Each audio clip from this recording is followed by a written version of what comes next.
Assalamualaikum warahmatullahi wabarakatuh. Perkenalkan, nama saya Rahmiati SPD MPD. Saya merupakan salah satu dosen tetap pada program studi pendidikan bahasa Inggris Universitas Samudra.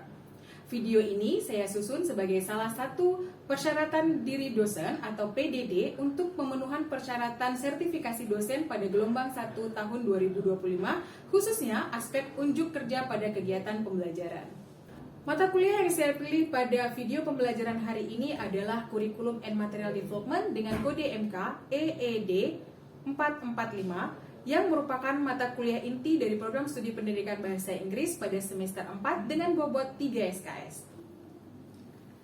Mata kuliah ini bertujuan meningkatkan pengetahuan tentang pemahaman akan sistem kurikulum pendidikan di Indonesia, pemahaman tentang aspek-aspek dari kurikulum merdeka, serta meningkatkan kemampuan mahasiswa dalam merancang modul ajar bahasa Inggris yang tepat dan sesuai sasaran serta dapat mendesain dan mengembangkan materi pembelajaran sesuai dengan analisis kebutuhan siswa. Capaian pembelajaran pada mata kuliah ini mengacu pada capaian pembelajaran program studi, di mana ini terdiri dari 5. Yang pertama, menunjukkan sikap bertanggung jawab atas pekerjaan di bidang keahlian secara mandiri. CPL 2, mampu menerapkan pemikiran logis, kritis, sistematis, dan inovatif dalam konteks pengembangan atau implementasi ilmu pengetahuan dan teknologi yang memperhatikan dan menerapkan nilai humaniora yang sesuai dengan bidang keahliannya. CPL 3, menguasai secara mendalam karakteristik peserta didik dari aspek fisik, psikologi, sosial, dan kultural untuk kepentingan pembelajaran. CPL 4, mampu menguasai dan mengaplikasikan TPEK dan pengembangan kurikulum dalam pembelajaran bahasa Inggris. Serta CPL 5, mahasiswa mampu menguasai dan menggunakan instructional design yang meliputi tujuan, isi, pengalaman belajar, dan penilaian dalam kurikulum satuan pendidikan. Pada video ini, saya akan mendemonstrasikan kegiatan pembelajaran pada pertemuan keempat dengan topik Desain Pembelajaran, Analisis Materi dan Tujuan Berbasis Kebutuhan Siswa atau Learning Design, Analyzing Materials and Objective Based on Student Needs. Materi ini merupakan fondasi penting dalam penumbuhan pemahaman mahasiswa bahwa proses perencanaan pembelajaran harus didasarkan pada analisis kebutuhan peserta didik. Dalam proses pembelajaran, saya menggunakan pendekatan inquiry-based learning yang mengintegrasikan kerja individu dan kolaboratif. Di sini, mahasiswa ditantang untuk menganalisis dan mengevaluasi materi ajar dari berbagai level pendidikan serta mengaitkan dengan capaian pembelajaran dan profil siswa yang beragam, baik dari segi psikologis, segi sosial, maupun kultural. Aktivitas utama mencakup analisis kebutuhan belajar atau need analysis, identifikasi kesenjangan kompetensi, dan perumusan tujuan pembelajaran yang selaras dan dengan karakteristik siswa.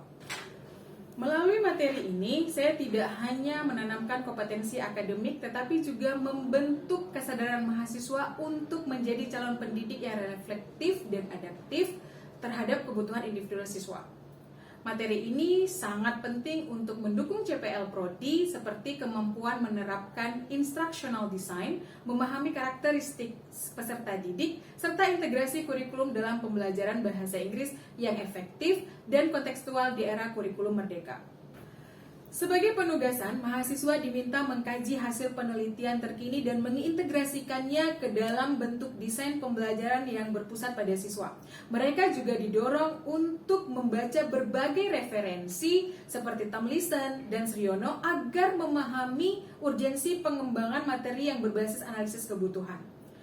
Melalui kegiatan ini, mahasiswa mampu menunjukkan kemampuan analitis, sensitivitas terhadap keragaman siswa, dan kesiapan dalam mengembangkan perangkat pembelajaran yang sesuai dengan kebutuhan dan tuntutan pada kurikulum merdeka. Penilaian dilakukan secara berkelanjutan dan komprehensif dengan proporsi tugas harian 25%, kuis 10%, ujian tengah semester atau UTS 25%, serta ujian akhir semester atau UAS 40%. Demikian pengantar singkat ini. Untuk implementasinya, mari kita saksikan bersama proses pelaksanaan pembelajaran di dalam kelas. Happy watching! Oke, baik. Assalamualaikum warahmatullahi wabarakatuh. Waalaikumsalam warahmatullahi wabarakatuh. Good morning, everyone. Good morning, Miss. How are you today? Fine, thank you. How about you? How are you today? But you look so sad. Are you okay? Okay, good. So, today is our fourth meeting, right? Pertemuan yang keempat. Based on the RPS, yeah, you can see here. Based on the RPS, this is our fourth meeting, and we will learn about how is the correlation between curriculum and syllabus, and then we want to make it into the materials. So you can see here. Okay, last meeting we learned about curriculum and syllabus, and now we move to the fourth meeting for today. Is about the analyzing and correlation and evaluation the materials and the objective of the learning based on the student need. Okay, before we start our class for today, let's evaluate what you got from the next meeting. First, goes to the Mentimeter now. Use your phone and answer the questions. Okay, question number 1. What do you know about curriculum? Okay, one response. Curriculum is a comprehensive plan or framework that outlines the education, content, and experience. Okay, let's see. Kita lihat ya. First response is state that curriculum is a comprehensive plan or framework that outlines the educational content and experience provided to students within school or educational programs.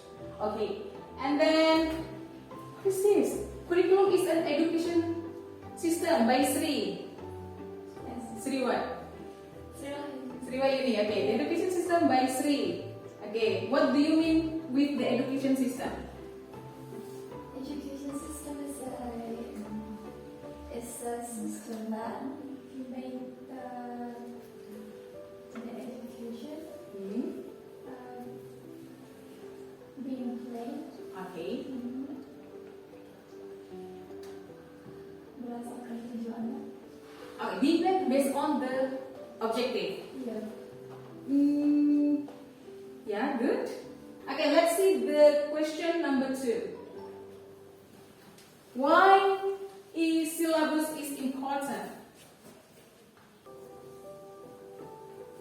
Okay, we have the answer right now. First response is because from syllabus we as a teacher know the track we must teaching to student. There are so many subjects and we need to know the step by step. Kemala. Okay, next. Come on, give your response. So we have special question for today. Tapi ini nggak by phone, tapi kalian bisa raise your hand kalau kalian tahu jawabannya. Okay. What is the relationship between curriculum and learning materials? Siapa yang tahu? Bisa raise your hand. Go on. So, in my opinion, this is my opinion. In my opinion, curriculum, the relationship between curriculum and learning material is part of curriculum. Okay. Curriculum is the head that has many brands, and learning material is one of its branches. So, if we want to develop learning material, we need to look the curriculum system first. Okay. Good. That's all. That's all. Okay. Good. Thank you. Give us to Putri. How about the other? What is the relationship from this group? From this group. Learning materials is just, part of the goals. So, curriculum is in the top, and then the learning materials just Behind it. No, just Below. Jadi from the goal, we can know that what kind of learning materials that we need to prepare from the curriculum. So without curriculum, we don't know what we're gonna teach. Okay. Good. So without curriculum, we don't know what we're gonna teach. Okay. And what learning materials we're gonna prepare for the student. Okay. Good. Okay. Give applause to. What's your name, Robert? Sri Wahyuni. Okay. Good. How about the others? Yang lain? Ada yang mau jawab lagi? LP? What do you know about the relationship between? In my opinion, the relationship between curriculum and syllabus is the curriculum is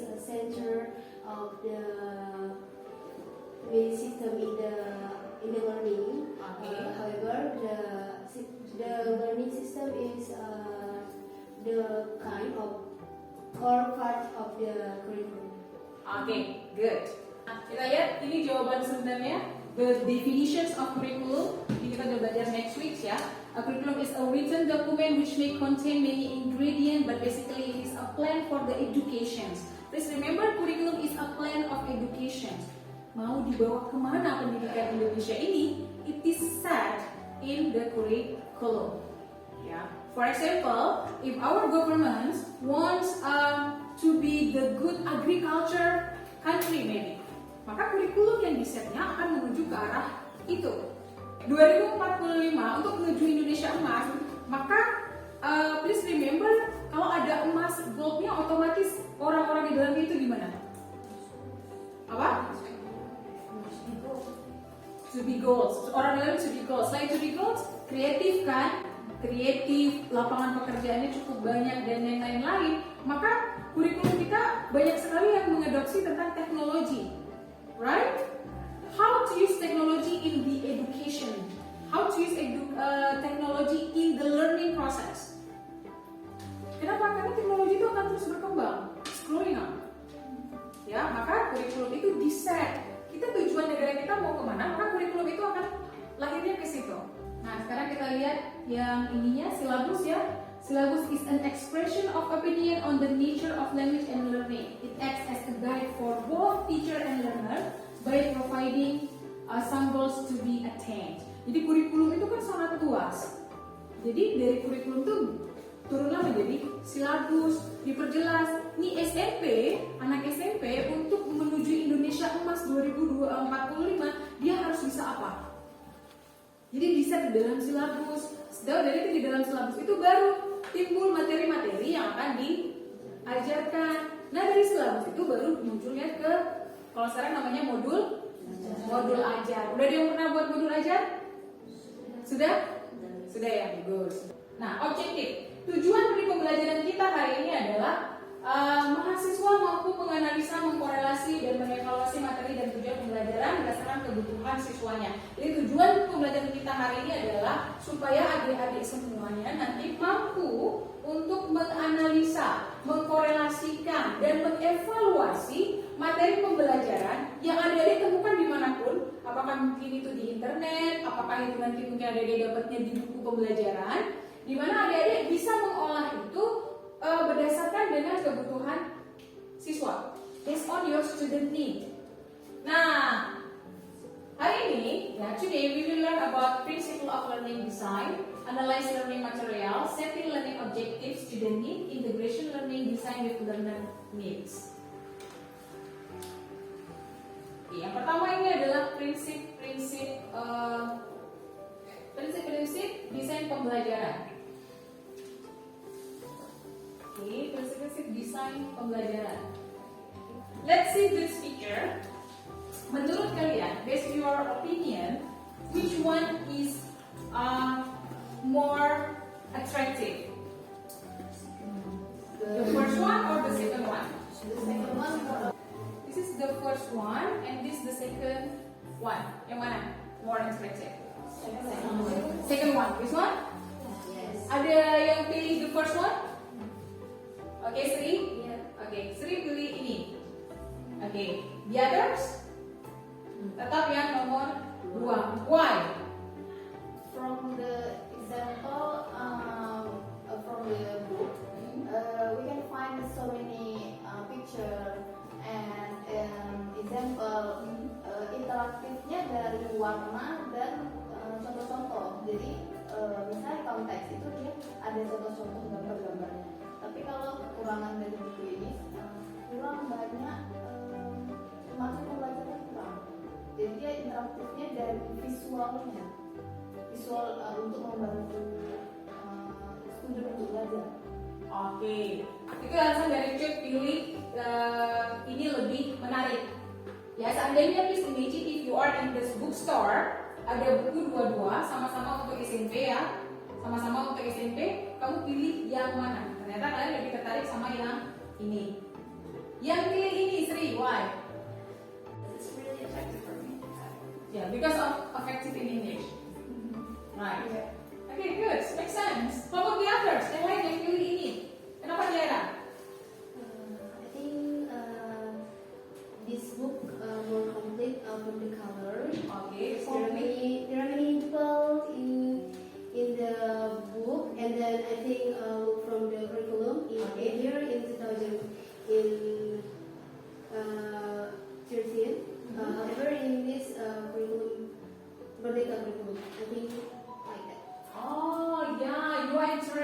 with the color ya. Ada green, ada red.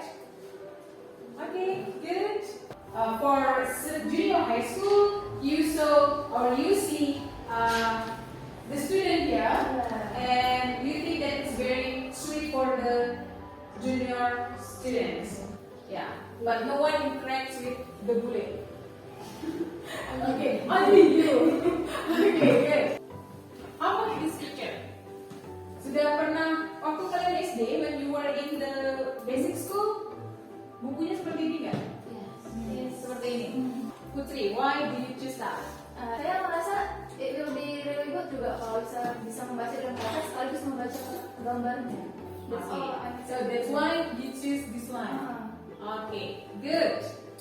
Good opinion. How about the others yang pilih nomor 4? Raisa, Ya, dari segi colornya juga menarik nih. dari segi colornya menarik. Even though banyak ininya apa tulisan atau apa kan juga kok ini untuk SMP ya. Ya, untuk SMP. Oh, no, SD, ini SD. Nah, apalagi untuk anak SD itu kan dia suka banyak warna ya. Ya. Habis itu juga dari gambarnya juga berwarna itu. Oke, jadi interaktif gambarnya itu menarik ya, visualnya itu menarik. Mbak Fatrina, kamu pilih yang mana? What do you choose? And number 4, okay, why? Because it had a good design and Okay. the color is very good for me. Okay. And then menurut saya itu juga lebih efektif karena menunjukkan banyak siswa-siswa yang belajar secara langsung dengan guru-gurunya sehingga siswa termotivasi wah ini ternyata belajar gitu.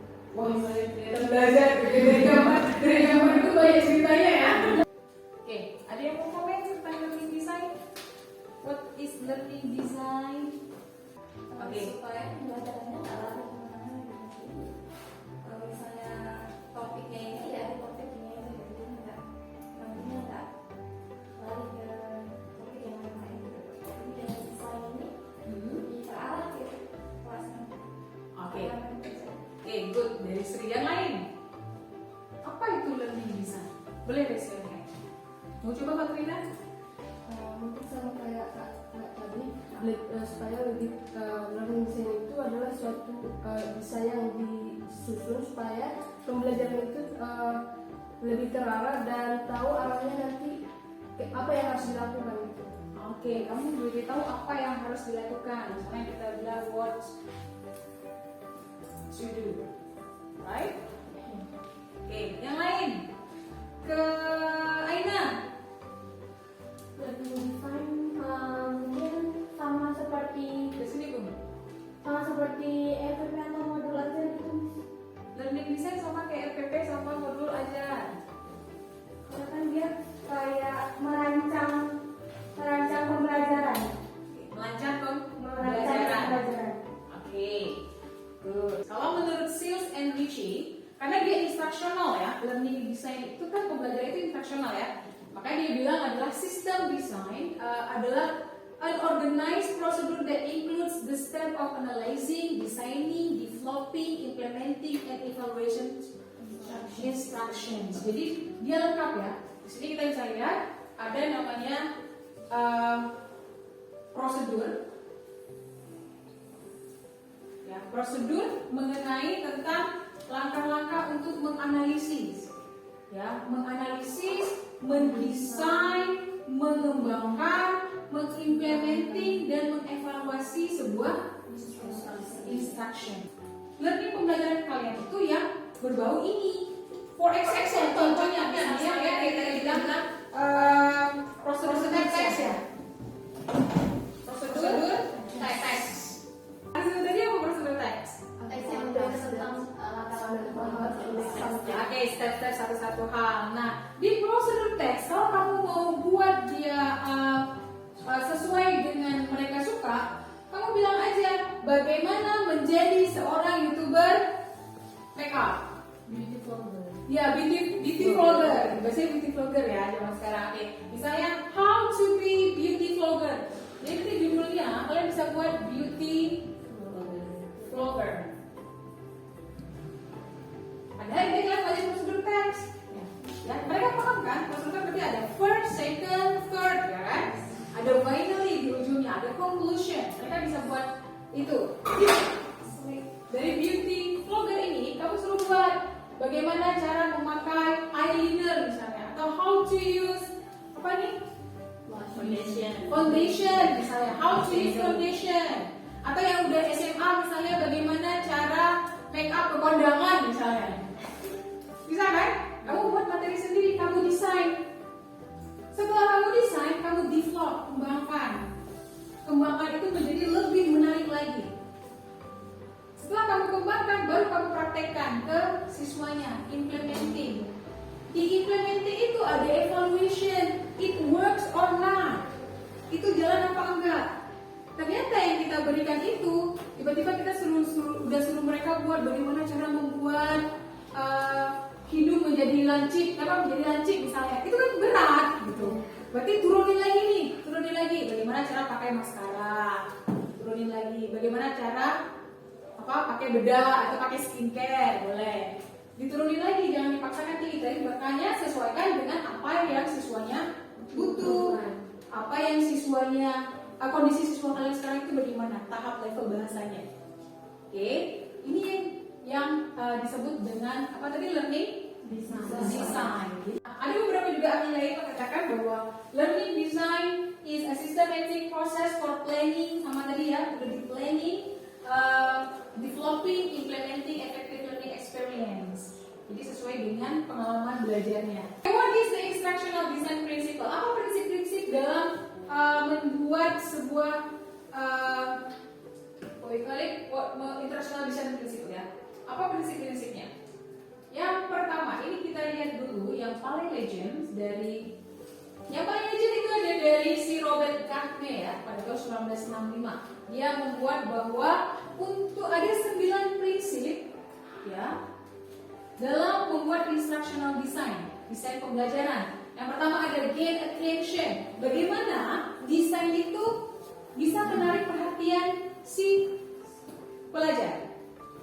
Kalau dia gak gain attention, contohnya seperti gambar apa tadi, ini Budi, lihatnya aja udah males, atau tadi si Sri dia lihat tulisan-tulisan tadi ya, tadi saya ngomong tadi kan, Putri, dia lihat tulisan banyaknya dia udah males lihatnya.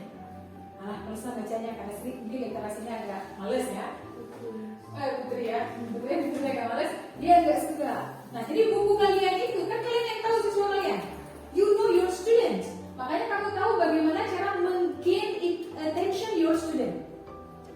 Mungkin siswa yang tadi kita bilang suka K-pop ya kamu taruh aja gambar depannya artis K-pop, dan kamu kasih irama-irama. Ya, please remember, teacher itu adalah transferring your knowledge to your students. Jadi kita guru itu mentransfer pengetahuan kita kepada siswa kita. The way kita transfer itu pakai cara-cara, metode-metode, dan cara-cara seperti ini supaya kita bisa mentransfer apa yang kita tahu kepada siswa kita. Oke, model pertama itu adalah think and carry. Nah, think and carry itu dia pertama modelnya mengidentify instructional goals, ada conduct instructional analysis, ada identify entry behavior. Ya, nanti bisa dibaca. Ada model ASUR, ini yang paling sering di pendidikan Indonesia. Kita sering pakai ini, ASUR, Analyze Learner, State Objective dan ada select method, ada utilize materials, ada require student participation, ada evaluate and revise. Ini juga paling sering untuk penelitian. Ada AD, model AD. Analyze, design, development, implementation, evaluations. Satu lagi ada model DGM. Sebenarnya cukup banyak ya model ini ya. Nah, tugas kita saat ini adalah kalian diskusikan per grup ya. Mau dibagi grupnya atau ini aja? Ini aja. Oh, mager ya. Oke, ini aja. 2 model yang ASUR siapa mau? Siapa mau pakai model ASUR? Mau bahas diskus tentang model ASUR? Oke, ini ASUR ya. Ya, satu lagi model EDI. Ya, EDI. Oke, kalian discuss bersama-sama apa itu model ASUR, what is EDI models, bagaimana cara kerjanya, bagaimana cara kita pakai model itu dengan case, dengan contoh-contoh yang kalian berikan. Saya berikan waktu untuk diskusi 20 minutes from now.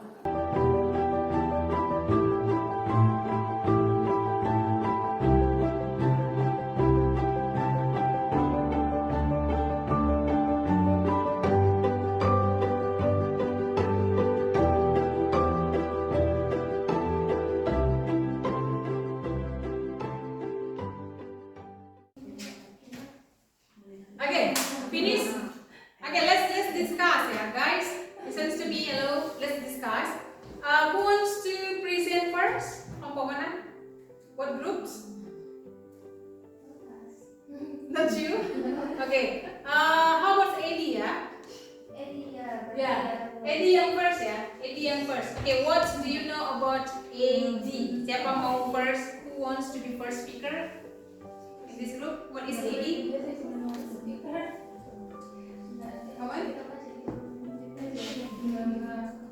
Siapa? Kus? Okay, Tiara, stand up. The teacher was designed, and the part is implementation. So in here the teacher implementation in the class, and the last is evaluation. So in here the teacher give the feedback, question and etc. I think the explanation about the editing model. Okay. Sebelum dari kita masuk di model SWOT ini, sebenarnya kan tadi saya juga udah ada menjelaskan sedikit tentang kita harus menganalisis dari learner itu, karena seperti apapun media pembelajaran, seperti apapun metode dan semua yang kita pilih materinya, kalau kita nggak tahu sebenarnya learner itu basicnya kehidupannya apa, terus dia butuhnya apa, terus dia umurnya apa, gendernya apa. Kita kalau nggak tahu learnernya, pasti kita nggak tahu kalau yang paling efektif way untuk mereka mencapai dari goals dan menyerap ilmu kita itu apa. In conclusion, I get that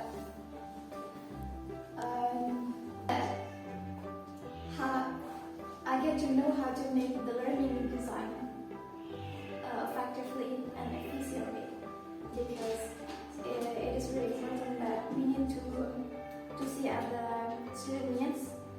We need to analyze it, and also it is really important to see at the facilities that we have in the school, so the learning process can berjalan lancar Learning what? in the right way. Yeah. After that, what else? I think that's it. Okay, good.